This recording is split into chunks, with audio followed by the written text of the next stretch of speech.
Hey everyone, and welcome to The Explainer. This is brought to you by Forge College, and today we're unpacking an absolutely foundational concept in Web3, the types of Ethereum accounts. If you've ever found yourself wondering how the Ethereum network actually tells the difference between a human user and a smart contract under the hood, well, you are in exactly the right place. We're going to break down how identities, keys, and state are really expressed on the network. But actually, first off, huge congratulations are in order. If you've been following along sequentially, you just successfully built and deployed your Solana Cloud Capstone project. Seriously, take a second to celebrate that, because deploying cloud architecture is no small feat. Now we're going to take that exact same engineering momentum and pivot into a totally brand new landscape, the Ethereum fundamentals track. It's a different architecture, definitely a different philosophy, but it requires that exact same builder's mindset. So let's get right into it. Here's our master blueprint for today.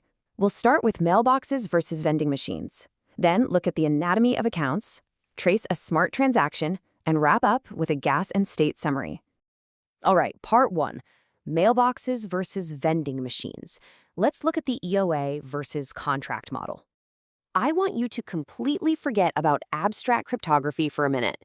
Instead, picture the entire Ethereum state as this quirky little small town. In this town, there are basically two distinct things you'll see out on the sidewalk. First, you have the actual town residents who carry physical keys to their personal mailboxes. These are the externally owned accounts, or EOAs. They're human, they make decisions, they hold money. And then bolted right to the sidewalk next to them, you've got these heavy metallic vending machines. These are the contract accounts. They're totally robotic, they don't walk around. They just sit at a specific address waiting to dispense their programmed routine the exact moment someone drops a coin in.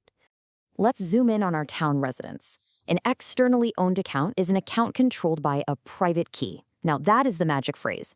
If any action on Ethereum requires a digital signature, well, a private key is involved, which means an EOA is absolutely always the actor behind it. EOAs sign messages, they decide to pay for services, and they are literally the only things capable of initiating a transaction from scratch. They are the spark that lights the fire. Now, contrast that with the contract account. This is our vending machine. A contract account is basically an on-chain program. It has code, it has storage, but here is the absolutely crucial takeaway. It has no private key. It cannot act spontaneously. A contract account will literally never wake up on a Tuesday and just decide to send funds. It only ever executes its code predictably when it's triggered or, poked by an EOA or another contract. Okay, moving on to section 2, anatomy of accounts. Let's peek under the hood. So now that we've got our residents and our vending machines sorted out in our heads, let's look at the technical schematics. Under the hood, every single account, whether it's a mailbox or a vending machine, has a canonical ledger entry made up of 4 core fields: the nonce, the balance, the storage root, and the code hash. Pay special attention to that code hash. The presence of executable EVM code in that field is the exact thing that technically separates a robotic contract from a human EOA. If it's empty, you're looking at an EOA. If there's code, boom, it's a contract. Let's put these two side by side. It's actually a super helpful comparison. Notice the control aspect. EOAs are controlled by a private key. Contracts have none. Code, EOAs have 0. Contracts hold EVM bytecode. Storage, EOAs have no contract storage, just a balance and a nonce, while contracts have a persistent storage root. And finally, the gas pair. EOAs send transactions and pay the gas.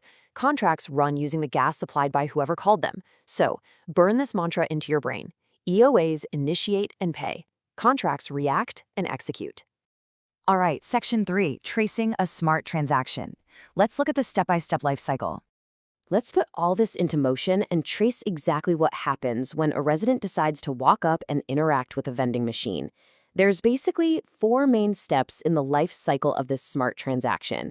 Step 1, the EOA builds the payload and signs the transaction with their private key. Step 2, the network nodes run some free checks. They look at the EOA's balance and ask, wait, can this person actually afford the gas they're promising to pay? Step 3, the nonce increments and any upfront value is transferred. And finally, step 4, the EVM code execution actually runs on the contract account. I want to pause real quick on step 3 and highlight that nonce increment. The nonce is just the sender's transaction sequence number. Think of it kind of like a numbered single-use permit for delivering a letter.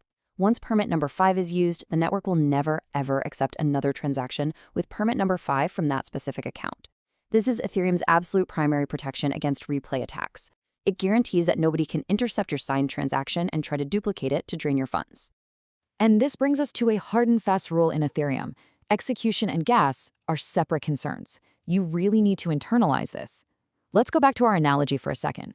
If you drop a coin into a vending machine, punch the button, the metal coils spin, but your bag of chips gets jammed right up against the glass. Do you get your coin back? Nope. The machine still did the mechanical work you asked it to do. In Web3 terms, that translates to a very specific mechanic.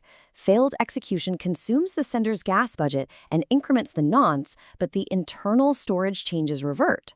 So if your transaction fails halfway through the contract's code, the state of the network rolls back as if those chips never even moved. But you still pay the ETH for the gas it took to spin the coils, and you still burn that single-use nonce permit.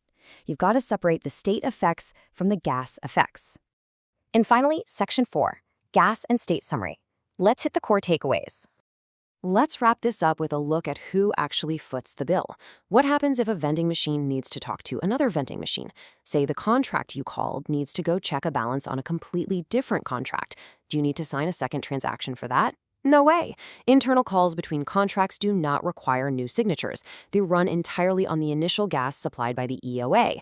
The resident who started the whole chain reaction is the one footing the entire gas bill for every single internal call that follows.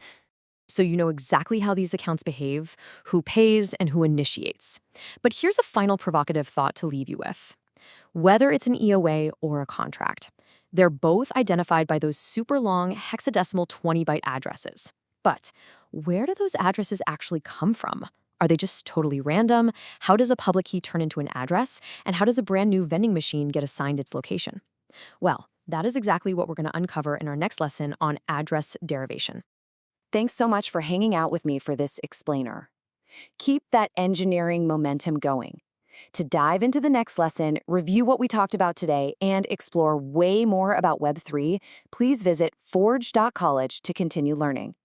This explainer was brought to you by Forge College. See you in the next one.